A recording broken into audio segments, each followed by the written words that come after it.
Hey love bugs, welcome back to my channel. It's your girl Rose here, and today we are back with another how-to video. I'm going to share with you guys how I cut my crease and how I make it really easy for beginners, because I struggled for a long time when it came to cutting a crease.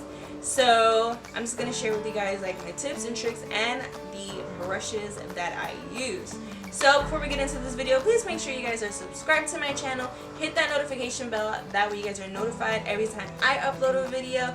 If you end up liking this video, give it a huge thumbs up and comment down below. Give me any suggestions on any videos or tips and tricks that you guys would like to know so that I can film them for you guys.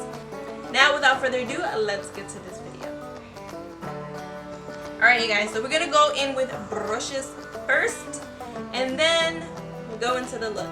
So brushes that I use for cut creases, I have all of my brushes right here, and then I have two liner brushes that I use as well, and I'll explain why I use those. So one of the brushes that I use is the Beautiiwithrose brush. This is what it looks like here. This one is a lot bigger than all of my other brushes, and it's a lot more fluffier than my other brushes. So I do have to prep this brush so that it is flattened out. Kiki Adams here on YouTube, she actually has a video on how she preps her brushes so that they're extremely flat, so that it's perfect when cutting the crease. I'll leave the link to her video down below in the description bar. So that way if you guys are interested in learning how to prep your brushes and everything, flatten them out, make sure they are sharp and clean and there's no flyaway hairs, go ahead and watch that video. And I do these to pretty much mostly all of my cut crease brushes. So this one is freshly clean, but this is one that I use, and I actually really like to use this as well when cleaning up underneath my brow, because it's just perfect. It's big enough and it makes really fast. So this is one brush that I like to use. The next one that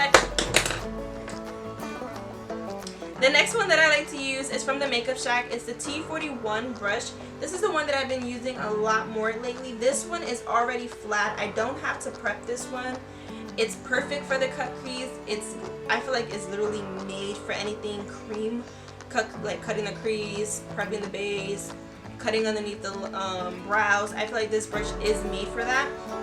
And it has the perfect rounded shape as well, which is definitely key when cutting the crease. So this is another brush that I like to use. Now the OG of all of my brushes, which is the first brush that I actually started using when I started to really learn how to cut my crease, is the Morphe M224 brush.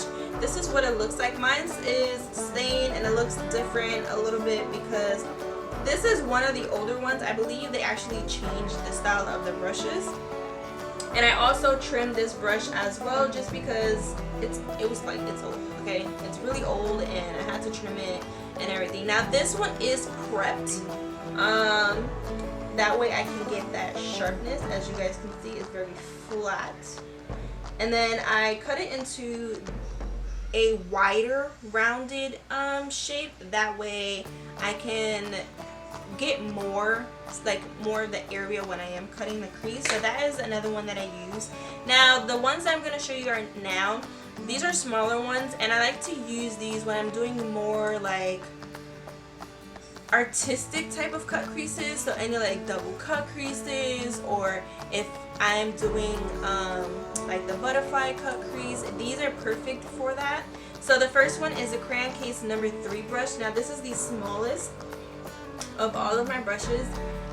When this one is clean, so it looks a little bit fluffy, but I don't have to prep this one because whenever I dip this into my base or concealer or whatever, it flattens up like this. Immediately it flattens up. I don't have to prep this brush at all, and it is perfect. The density is perfect. It's not too flimsy. It does the freaking job, I'm telling you guys. And then the last one is the ABH number 18 brush. This is what it looks like here. This is another brush that I really do not have to prep at all whatsoever. Sometimes I do just because, but majority of the time I don't have to prep this one as well. And this one is just a little bit bigger than the Crayon Case one, and it has that perfect shape as well. Perfect rounded oval shape, which is key when cutting the crease. Now the next two brushes, now these, I use these actually supposed to be 3. Where's the other one? Here. Okay, so now these 3 eyeliner brushes, I like to use these to reinsure the sharpness of of that cut, because there's times where you're using the brush but it doesn't like cut it as sharp as you want it to. So these little 3 liner brushes does the job. So the first one is the Suva Beauty 620 brush. This one is longer and a lot more flimsier than the other 2 that I'm going to show you. And I actually like to use this when I'm doing like that winged out cut crease where it goes like this and then goes up, because it has that flexibility to give that wing flick, which makes it a little bit easier. The next one I have here is the Makeup Shack T77 brush. Now this one I love oh so much because of the point of the brush, and this one is a lot more denser than the 3. And I also like to use this for eyeliner as well, because it just, I don't know, it just makes everything so crisp. Now the next one I have here is the Sigma Beauty E11 brush. This one, oh my gosh, this one is perfect like when you want to get into this area, like the inner corner. This one is my jam. It's perfect. It's like the hairs are short enough, and it like you don't have to worry about it getting a little bit too carried away. Like this one is just bomb. Like, and you can use it straightforward, and it'll give you that perfect clean effect. Perfect clean effect. Now, next I want to talk about is the bases that I use. A lot of people use concealer. I used to use concealers when doing my base and cutting the crease and everything, but I just found that with concealer, in my opinion, it's a little bit more, I don't know, the consistency is a little bit thinner, so it's easy to mess up. Like, it's easy to get the concealer in a place where you don't want it to go when cutting the crease. That's what I didn't like. So when I found out about P. Louise and her bases and everything, that's what I was using constantly. So when I'm doing cut crease, I always go in with my P. Louise base. Now I have the big one here, and I always use shade 2. Sometimes I use shade 3 or 0, I think it is, or 1. Sometimes I use the other colors. It all depends, depending on what kind of look or whatever like that I'm doing. Now, for soft cut creases, I like to use the ABH eye primer because this one dries faster. So I can do a soft cut crease with this one and not have to worry about not having enough time to actually, get that defined cut with, that I would get with the P. Louise, because the P. Louise actually takes some time to set in place and dry. So for soft cut creases, ABH eye primer, this one is bomb and perfect for that. Now if you are wondering what the hell is a soft cut crease, what's the difference? Now a soft cut crease is more so the edges of that cut that you make, it's a lot more blurred. So it's blended into that crease shade that you have. It's not as defined. Regular cut crease is just like that pure sharp line, really defined.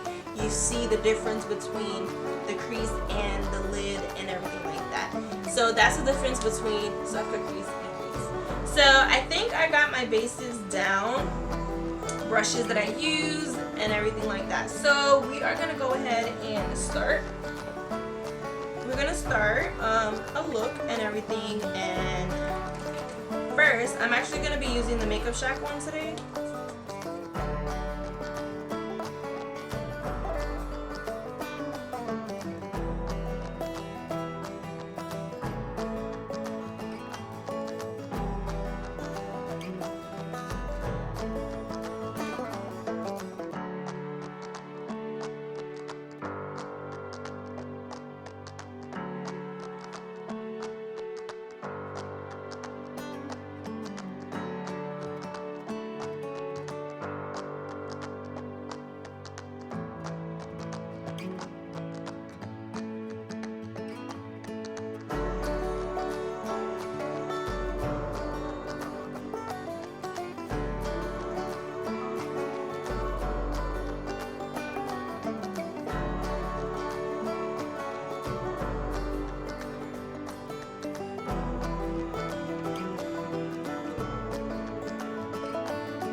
color that you put in your crease is definitely key.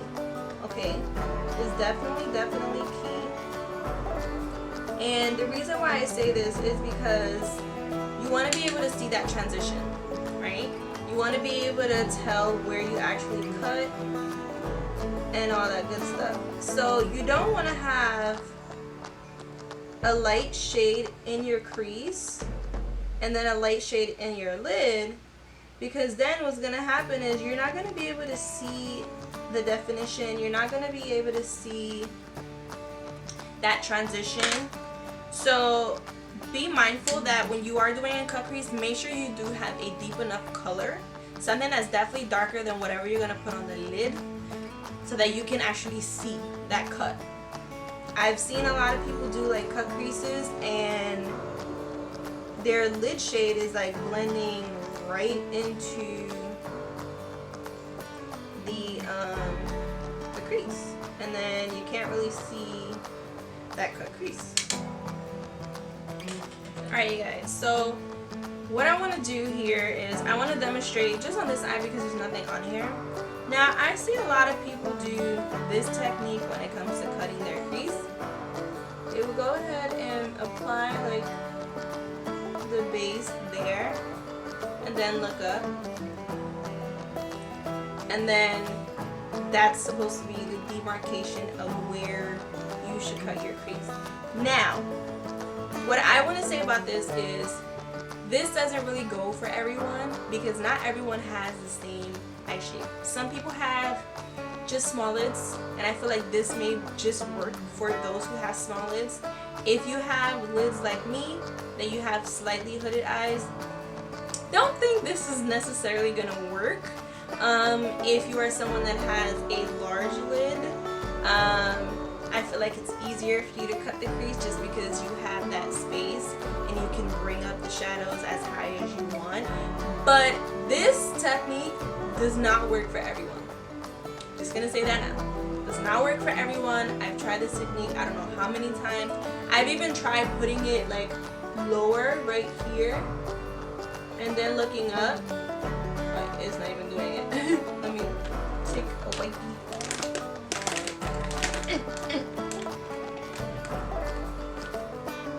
Okay, so I've even tried putting it here, just here, a little lower, and then looking up.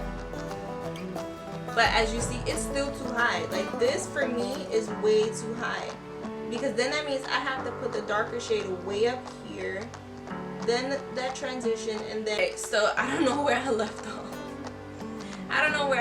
Okay, so what I was explaining was I look up, I look where my last fold is, and then I cut my crease ever so slightly above that. I don't go too high to where the indentation of where my crease is, because then everything is just going to disappear. Whatever we did in the crease is just going to disappear. So I go ever so slightly. So I did a stamp of where that ever so slightly mark is, and then I look straight. I can see the crease, I can see where that cut is at, and then I just go ahead and I do stamping motions of the shape that I'm going to do.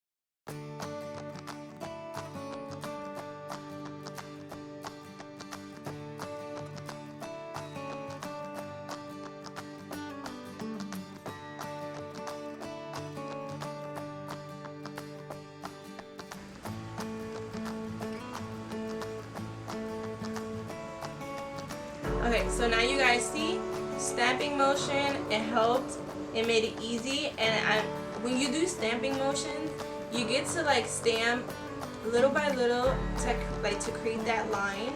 And it's okay if it's not like a perfect line, because again, like I do, I like to use the liner brushes. I'm actually going to use it right now. I'm just going to take a little bit more of that Beautiiwithrose base.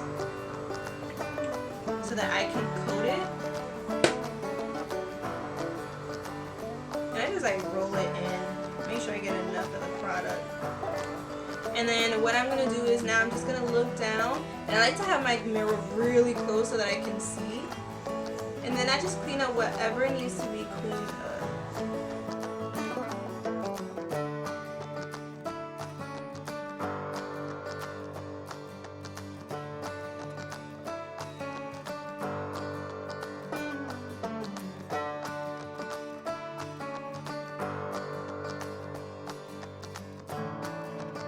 So this is the shape that I have. This is exactly what I want. Now, what I'm gonna do is I'm gonna take that same dark shade that I had, and I'm just going to blend in the edges a little bit so it's not so harsh.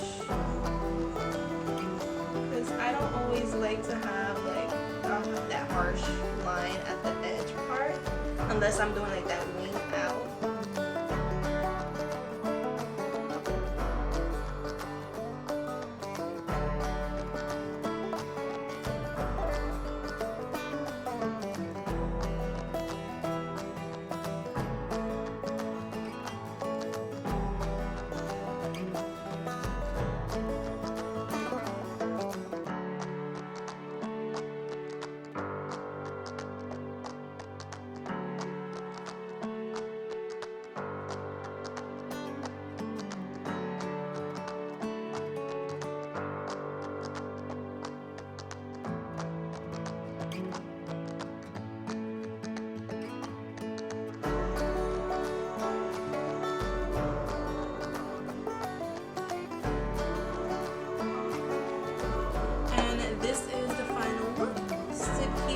So I hope you guys learned something as far as cutting the crease and everything like that. Now I would say a lot of times, like for me for instance, I have two different eye shapes, and the reason why I say that is because my brows, the way they are arched, are completely different. I have one brow that is has more of a higher arch, and then I have one that has more of a lower arch. So this one I actually have more space to create a bigger cut crease. So there are times when I'm cutting my crease and this will come out completely different because of the space that I have, but I try to get them as close as possible. And you guys, trust me, all the time you are not going to have cut creases that are identical. There are times where one would be slightly bigger than the other, but as long as you keep that shape that you want, everything is all cool beans. And then lashes make everything work, you guys. Lashes make everything work, trust me. But yeah, I hope you guys enjoyed this video. Please make sure you guys are subscribed to my channel if you haven't already. I don't know what the hell you're waiting for, but you should have already subscribed. Hit that notification bell, that way you guys can get notified every time I upload a video. Give this video a thumbs up if you enjoyed it. Comment down below, let me know what other type of tricks you guys want to see me, you know, share and everything like that, and I'll do that for you guys. I might just make this into a series, who knows. So leave suggestions down below on what things in makeup you have trouble with, and I'll try my hardest to make a video on it for you guys. And follow me on all of my other social media platforms, that way you guys stay updated with me and all that good jazz. I'll leave everything listed down below, as well as all the products that I use, everything for the face and everything like that. That's pretty much it. I'll see you guys in the next one. Mwah.